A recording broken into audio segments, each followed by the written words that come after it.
All right, we are back with the Honda Insight. I'm gonna call this part 5, bringing this car back to life. So I have my first check engine light. It took 109 miles of driving to get a check engine light. And I was expecting this to happen because I'm doing some crazy stuff, like trying to burn out, 5.5-year-old gas or so. The history for this car is it sat for 5 or 6 years. I bought it. I drove it home. I decided not to remove the gas. I'm trying to just burn through it. I don't know why I thought that's a good idea, but that's what I'm doing. And so burning old gas causes problems. There's no way around it. It just does. So let's remove the little vanity cover. So all I've done to this car, the battery pack was a big job, but I've done like nothing to the engine. I've done an oil change. I put in a new air filter because the old one had gotten destroyed by oil. Here's the old one. All this oil in it was caused by the positive crankcase ventilation valve, the PCV valve being clogged up. I cleaned that with some spray cleaner and got that working again. So knowing that the PCV valve was clogged up, we know that the throttle body is going to be dirty. I hadn't even laid eyes on what the throttle body looks like, but just with the amount of grease buildup on the outside, the condition of that air filter, it was just sucking blow by and oil and all sorts of terrible stuff right into the throttle body. So we know that's bad. Another thing we can assume is bad is the EGR ports. The exhaust gas circulation, it gets ported into this EGR plate that's underneath the intake manifold, and those get clogged up. And through experience, I've learned that burning old gas wreaks havoc on your EGR ports.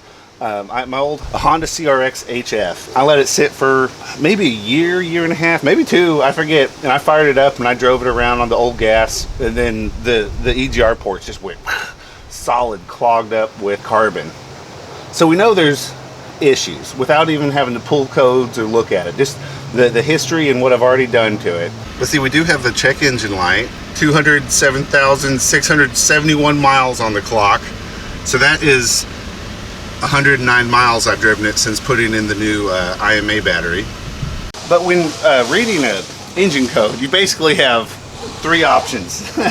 You can try to read the blink code, and then you can use a scan tool, read the codes, and if you don't have a scan tool, then you can go to an auto parts store like AutoZone or O'Reilly's, and they'll plug in and read the codes for you. This whole thing works as a system. So if it says, EGR code, it doesn't mean that there's anything wrong with any of the sensors or any of the electronics. It could just be, the EGR plate's clogged up. And it could be, bad O2 reading. That could mean something else, like it's not running right and it's getting too much, whatever down the tailpipe, right? So you can't. It's a good reference point, but it's the pulling codes does not just automatically tell you what's wrong. So let's see what device I have to work with. I bought this like 10 years ago for practically nothing. That's about all they're worth, is nothing at this point. So this is a old snap-on brick scan tool. Okay, so I plugged it in, came on, Asian imports to 1997. Yeah, let's continue. So this scan tool is too out of date for this ancient car. So we're going to be doing some blink codes. So it has some useful graphics, I guess, for how blink codes work. So key, on pulse, code number, then a cold pulse repeats, and so this will help me visualize how to read these blink codes, I guess. That's about all this scan tool is good for, is like 1 page out of this book for me right now. That's hilarious. There was a time, and I kid you not, when I was 16, my first job in a shop, and we had these snap-on bricks like up in the shelf right next to like the main mechanics, the really top mechanics, and they guarded that thing. And every time I'd creep over to grab it, they're like, hey, what are you doing, kid? Don't touch that. You know what that cost? You know what that cost? That's $10,000. If you go breaking that, what do you think they're gonna do? And then now they're just like what they give them away on eBay, right? So, but they're great if you need to plug into an antique car, I guess. You can still do that. Before this came out, the techs had to like computers on rolly carts and just like miles and miles of cables that they'd plug in everywhere. And so that was revolutionary, I guess, 30 years ago. Okay, so I put a jumper in between 9 and 4. And let's just see what we're gonna get. Okay.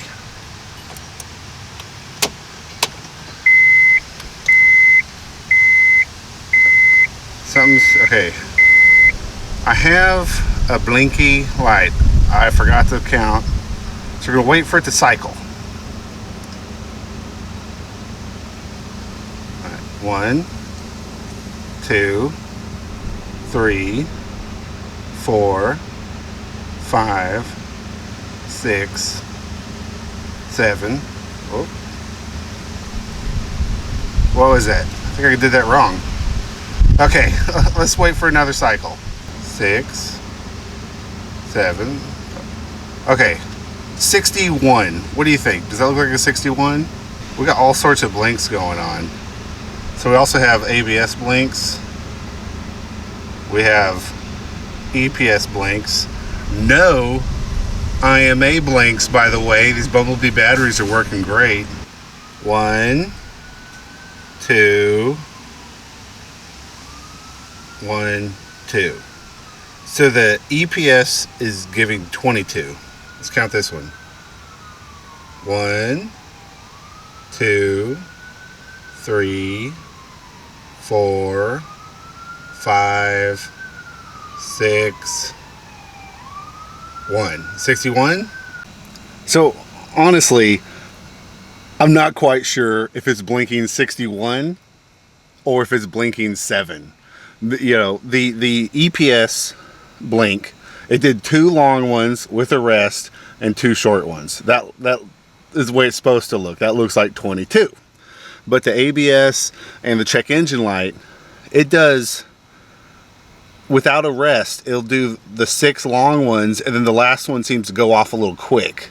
But there's not a rest between it and the quick blink like there should be when there's a second digit. So I don't know yet if it's a code 7 or a code 61.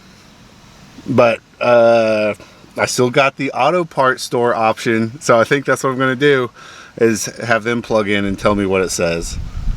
I went to O'Reilly's, and their scan tool said it's a P1164. That's the check engine light code, the cell code, and that's whatever O2 sensor reading isn't appreciated. Now the other codes I got on Insight Central, and I looked at the resources they have available. So EPS stands for electronic power steering, and the EPS flash code of 22.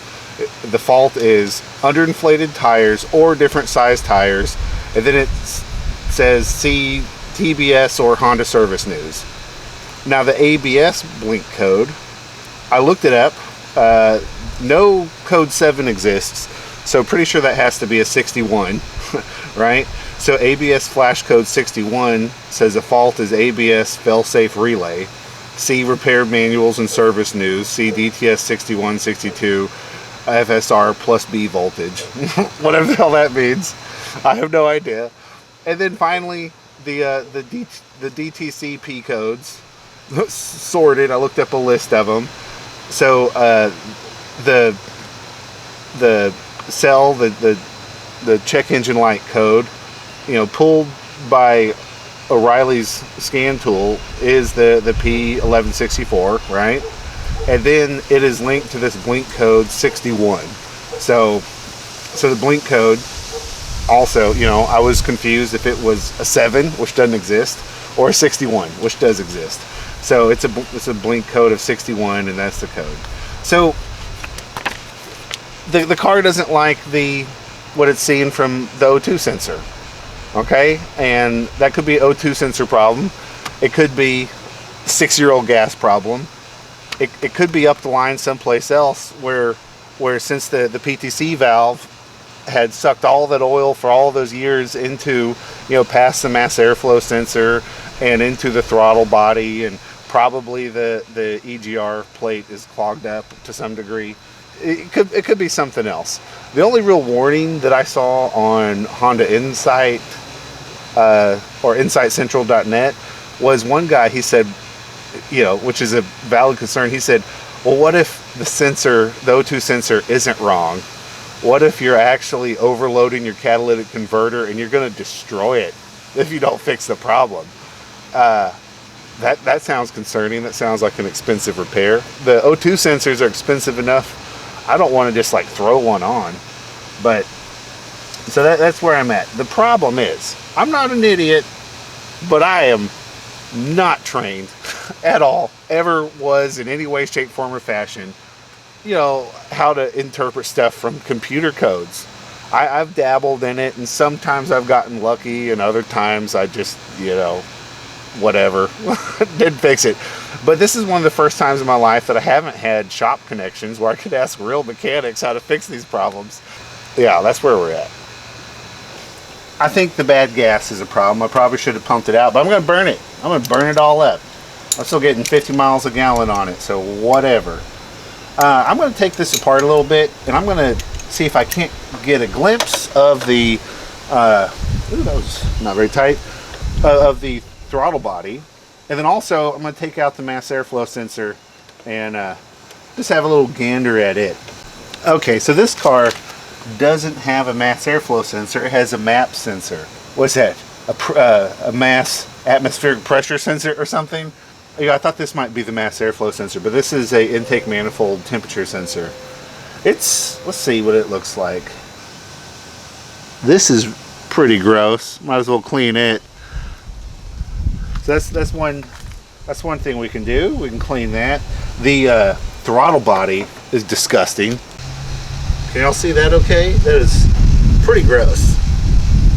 But some of the things we have here, so this is the throttle position sensor, and then the MAP sensor is this one right here, and then the throttle body. All right, so I'm just gonna pull on this. Very gross, very dirty. As I mull over my options, one thing is I don't have any gaskets. A lot of people do these repairs with just reusing the gaskets and the O-rings and no problems. But the car's drivable right now. If I mess up a gasket, then I'll have to wait for them to show up in the mail before I can drive it again. But it's not running real well, so I'd like it to run better. Oh, what do you do? Anyways, why mull that over? There are all these like PDF downloads you can get from InsightCentral.net. And I was looking at the PDF for the code that I have, the check engine light, the cell code, the 1164, the P1164, and it explains the testing procedure. So for this particular code, for it to test, what it does is it waits for you to warm up the car, drive 55 miles an hour for a period of time, at least 55, and then slow down. The first time the computer sees a problem, it doesn't set a code. The second time it sees the problem, it will set a code, and then it'll test it again a third time, and if the problem's not persisting, it'll erase the code. It'll clear the code on its own. So I've only driven it highway speeds twice, so that means both times I drove it, the O2 sensor was unhappy with what it was seeing. And so I haven't done a third highway test yet. But anyways, we do have real problems that need cleaning. So I'm leaning towards just taking it all apart and seeing what I can do. Just reusing the gaskets. So here's the deal. I was on InsightCentral.net reading about EGR plate cleaning, and one guy had a warning, and it was basically, as he was spraying real liberally with the cleaner, cleaning everything up, he got a lot of the cleaner into the combustion chamber, hydrolocked his engine, bent I forget what it is, a rod or something. I don't know, he bent something, destroyed the engine. Hydrolocked the engine. He said the IMA start is just so strong, it just thrashed the thing once it was hydrolocked. So we want to avoid that. All right, I'm going to see if I can just take the throttle body off. Looks like there's 2 coolant lines, 2 sensor plugs, vacuum hose, and a throttle. Okay, now the moment of truth. Okay, it's loose. And now I'm going to get to the map. Ooh, nice. Oh, a little bit of gasket material came off with the intake gasket. So might be regretting this. Alright, so I'm going to use throttle body cleaner. I'm going to start off to see what a little bit of spray action can do, I guess. Start with some exterior debris removal. Let's see how that goes.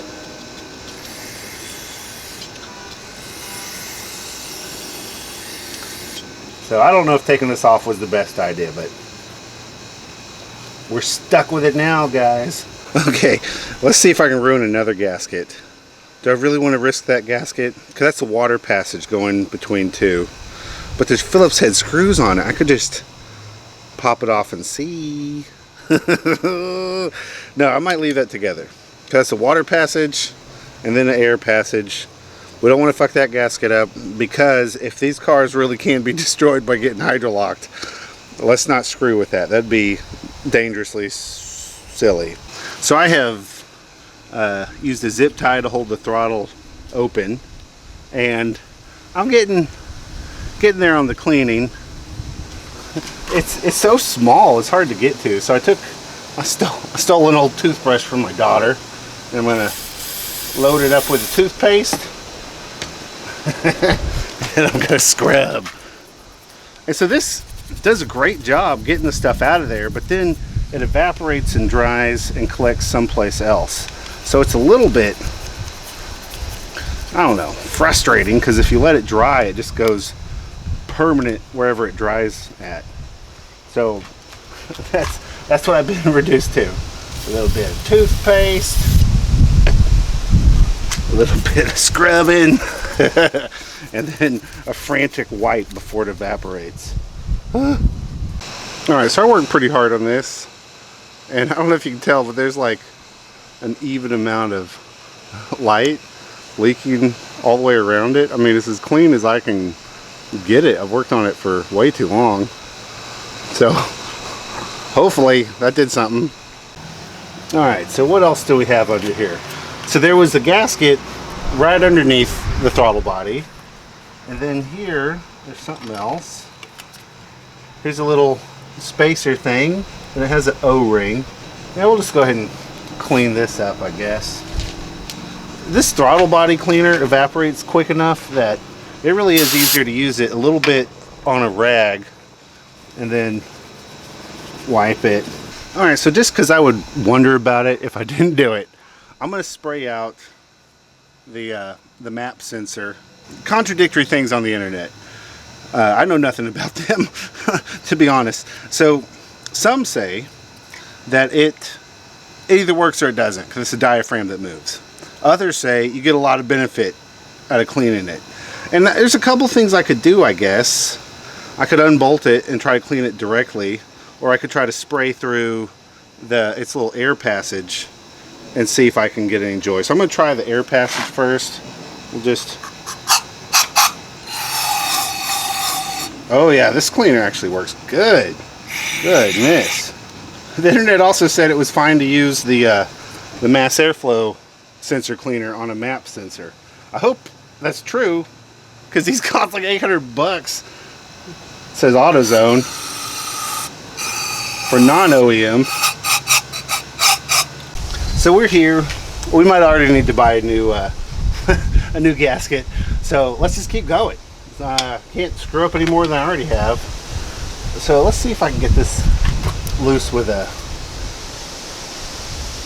gear wrench. Oh yeah. Okay, let's ease her back, take a look. There's bugs, dirt daubers. Lots of things have been living back here. Let me get that dirt dauber out for y'all. Part of a dirt dauber nest. And then this is the EGR.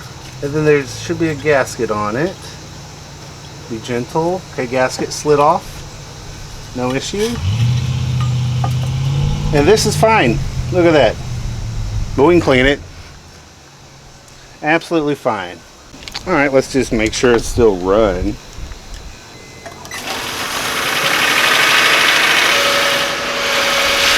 Okay, well, it idled up a little bit higher. Instead of going to 1500, it went up to like 1700. I mean, I think that would make sense for the computer adjusting itself for a dirty throttle body. But yeah, so I didn't kill it. Now the test is to see if it runs better than it did before. I'm gonna let it warm up and I'm gonna check for water leaks up front where I disconnected those hoses. Okay, interesting turn of events. So, first of all, it's running stronger than it's ever ran before. It really pulls. It's feeling good.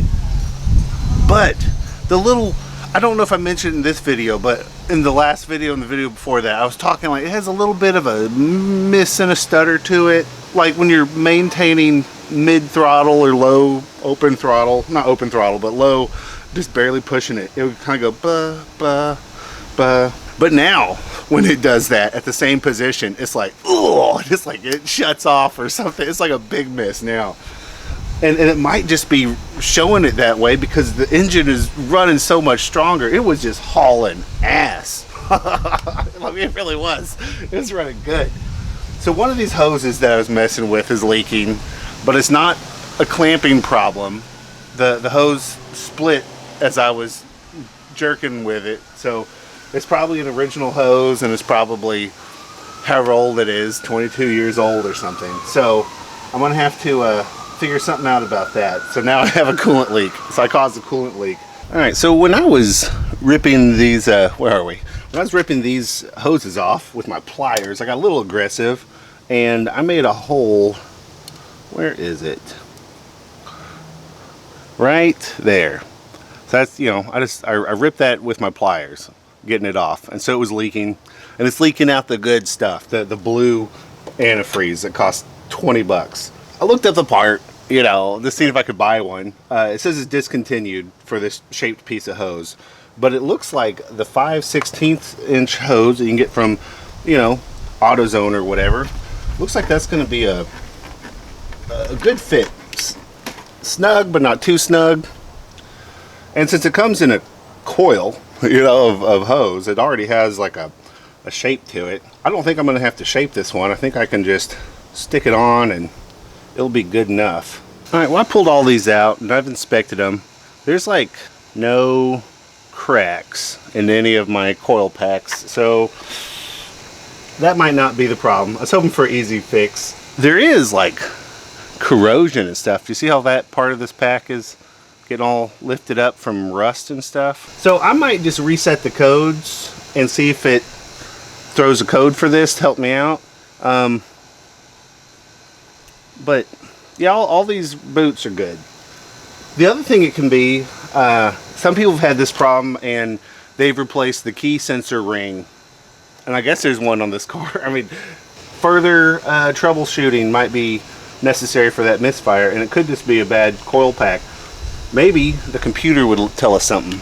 Okay, so a third option that's you know, offered up on Insight Central. This one is, people say, you know, it could solve almost any problem on the car, is the ground straps being bad.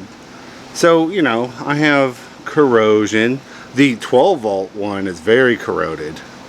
So I'm going to try cleaning them up and putting some solder on there, see if I can get better connections. I'm just going to wire wheel it a bit. Flux in there. We'll get this nice and hot, lead free. Let's see if that'll do it for us. All right, so this is all I really did. Was I just tried to solder the tips of all the cables. I got them up, I cleaned them up, and I just soldered them because I want to, you know, I want to make sure that this part stays flexible. So, you know, here's the 12 volt. It had a big fart that popped out some, but most of it's, you know, soldered pretty well. This one was a little tricky because it was hard to get it clean enough. So I just sort of burned it and brushed it and burned it and brushed it until I got it. So hopefully that will resolve something. This is the Hail Mary right here, just trying like, oh, round straps. They're cheap enough I guess you should probably just buy new ones, but I'm gonna go with this because I want to try to get it fixed the same day. You know, that's my style. I've done everything except for where the code told me the problem was. You know, I'm just trying to fix the inputs before I rule out the output, you know, O2 sensor as being a problem. Because there's still old gas in here, but only driving will tell. I don't know if I've got any highway driving to do today, but tomorrow for sure I'm going to run down to Dallas, so that should tell me something. Ooh, those shocks. But it's not easy to get it to do it anymore. It was like every time I was in a certain throttle position, it would herky jerk. Okay, a little bit has changed. I have driven another 259 miles and I've managed to get the fuel light to come on. So I do have two keys. One key provides much less you know, misfires where the security key light on the dash comes on than the other one does. But it still has a few, you know, so I don't know if that means, you know, one key might be worse than the other, or maybe it's whatever the little, you know, sensor that picks up these keys. I haven't read about that yet, but one is much more drivable than the other, so that's kind of interesting. But also there's a check engine light, so I've got my jumper in, and let's take a quick peek. 8, 9, it takes a break. 8, 9, takes a break, and it repeats that. So I'm reading that as a 90, 9 long ones, no shorts, and that's like an evap code. And then these other codes on the power steering and the interlock brakes, I think those are the same. So, well, look at that, almost out of gas. Pretty sweet. So just because I hadn't actually thought about it before, just that the gasoline, it recommends 87 octane or higher. And it's a 10.6 gallon tank. Guess that means I'll put it in any kind of gas I choose. But I'm real excited to get some fresh gas. The blink code, or the check engine light, it came on maybe like a mile before my fuel light came on. So I don't know if that's related, because I hadn't touched the gas cap since I, you know, put it on, and we've gone, I don't know, 370 miles or so since I started this project. So I don't know, or maybe something's wrong. I'm not sure. I guess I'll just reset the codes again. But the good news is that the O2 sensor code, or you know, whatever the blink code 61 was, has not come back. Well, the time has come. We're gonna fill her up. I got the 87 octane selected, and we're just gonna go for it. Hopefully it'll take at least 10 gallons. This 10.6 gallon tank, I'd like to get it as low as possible. I've been driving with the fuel light on for 3 days, but you know, it just wouldn't go down to you know, stuttering or anything. I even brought a gas can with me so I could, you know, save myself if I ran out of gas pushing it too far. What's it gonna do? Woohoo! 10 gallons. Nice. And boy howdy, she is full. Gas right to the top. So this gas cap passed the inspection. The inspection sticker says gas cap pass. It's a little rough around here maybe. I just washed it off with a damp paper towel, so there's not any crusties. Maybe I just didn't put it in tight enough, but hopefully, I mean, if not tighten 3 clicks, check engine light may come on. So, whatever. Goodbye, 5-year-old gas. Nice. Let's get some climate control going. We're gonna do Econ. Set the temp to maybe 70, because I'm a sweaty boy. Okay, well, we're rattling here at idle for now. We're in second gear, turning on to the interstate, going up quite a slope. So we're at 25. I'm flooring it. 30, 36, 40, 45, 50. That's like one of the steepest slopes. Now we're in third gear. We've hit 60, that's the speed limit. 70. Fourth gear, 72, going in 12 miles over the speed limit. I don't know. So I don't think we've like circulated the gas out of the fuel rail quite just yet. I mean, I know it's a circular system, so I probably got most of it out.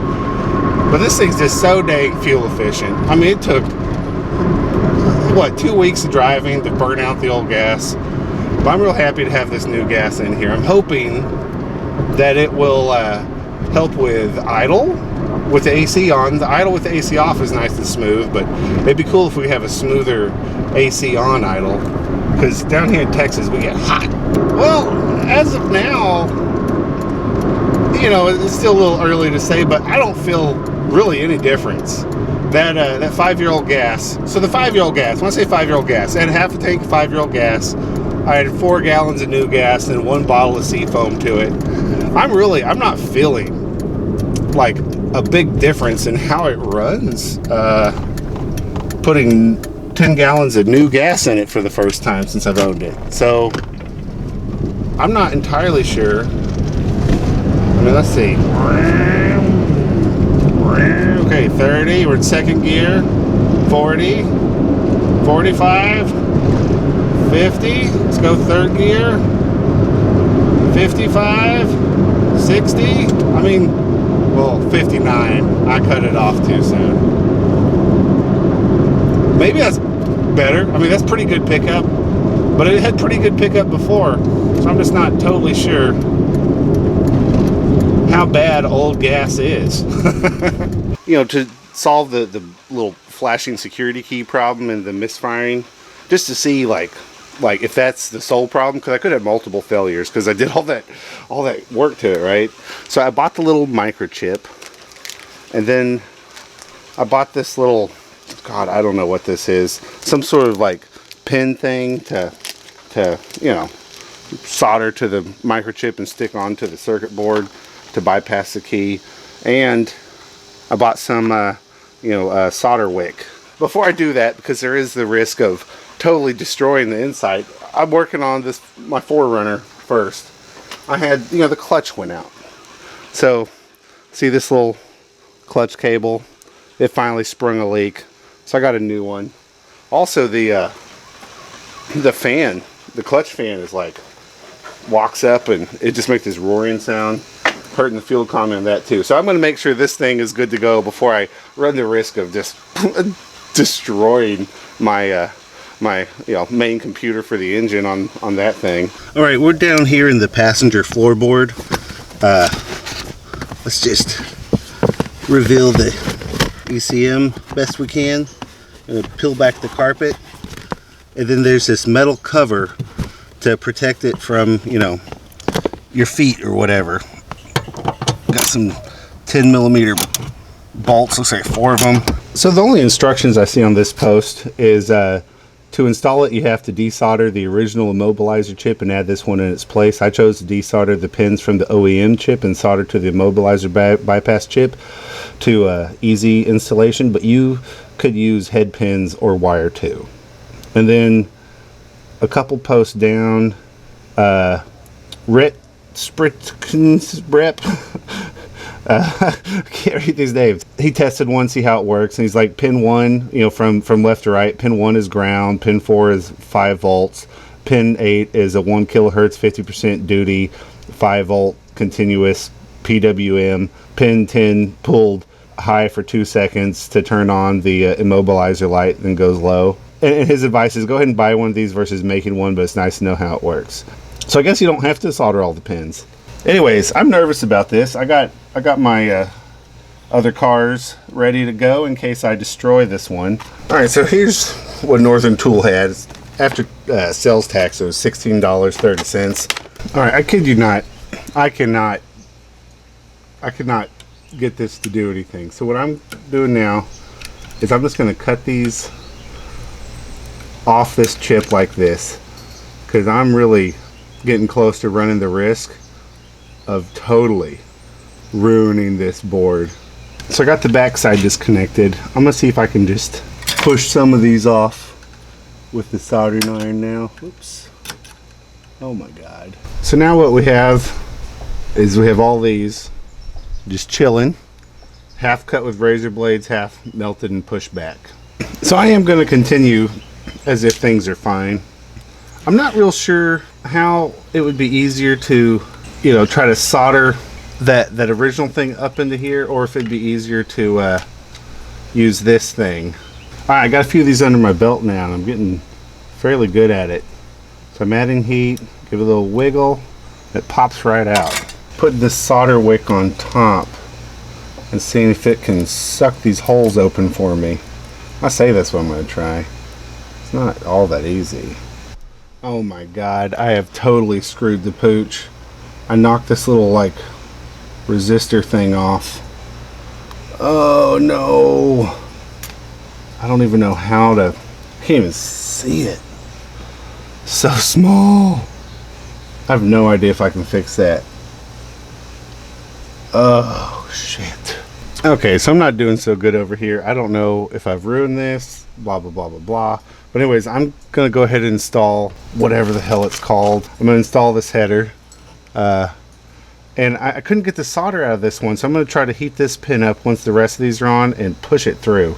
Okay, I'm just gonna set it on a rock and let's see if I can heat it from this side, make it fall through. Oh, that'd be so glorious. Maybe I can, I don't know. I did it, but it went too far.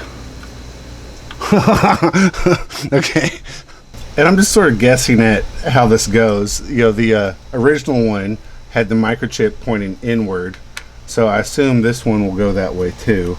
Put icky amounts of flux everywhere. I have no idea how you're supposed to do this.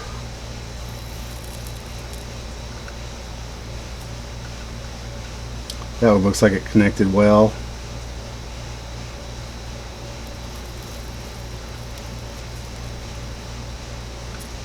Yeah, that one fell in place.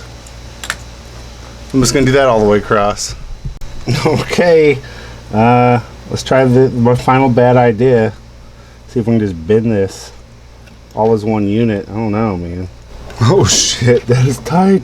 Okay, well that's sort of inside of the thing. Let's see if that'll fit. So we put this in here.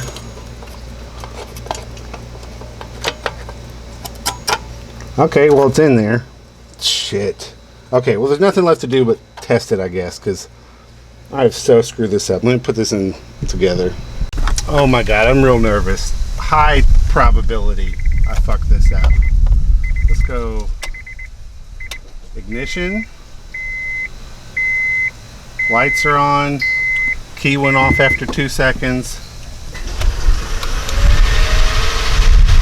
It's gonna have to relearn everything because the battery's disconnected, but it started. I'm pretty sure I got that little resistor thing put back on. I mean, I couldn't see what I was doing, but I had a little drop of solder and I hit both sides of it and it felt like it wanted to stay put. Oh god. Alright, well, we're doing it. I'm just gonna do a little 30-minute round trip thing. We're going downhill, so the fuel economy is pretty high. Leveled out. Trying to just go the speed limit without too much throttle. You can sort of see things have been doing pretty good. There's a hill up here. Oh goodness. I still haven't replaced my shocks. But I haven't had a misfire yet, and I'm about to see my fuel economy totally eat shit as we go up this hill. I try to maintain speed. Boom, down in the 40s. So I went 44 miles, 2 times under acceleration from a stop. That's when the key flashed at me. The problem is there's so much I could have just done wrong, right? Like the EGR plate gasket, the throttle body gasket, knocking that chip off the computer. Maybe I got it soldered on properly. I don't know. I've sort of shot myself in the foot here. Too big for my britches, as Grandpa used to say. So I don't know. It's better. It's not nearly as like the violent, terrible misses that I was having, where it seems like the engine turns off for a minute, but still happening. So I just gotta rethink all this. I don't know. Yeah, I'm gonna call it quits on this video. I'm sure it's super long. I started this video like over 2 months ago, and I really don't know. It might need to go back to basics. It only happened under acceleration, whatever that could be, fuel or fuel injector, I don't know. But also seemed to happen after it warmed up. So maybe ignition coil, something like that. I mean, but again, it could be those gaskets that I didn't replace, and it could be, I definitely overcleaned the throttle body. I don't see how that could do it, but you know, the little pre-sludge, the gray thing around the butterfly valve, I scrubbed that shit all the way off. And then, you know, I knocked off a component from the computer, man. I mean, I did computer surgery badly, so that could be it too. So anyways, I'm gonna live with it for now, think about it after payday, see if I can find an ignition coil or something and try swapping them out. I'm not done. I'm gonna get it fixed. I'm just defeated momentarily. So anyways, sorry I didn't accomplish anything. Catch y'all next time.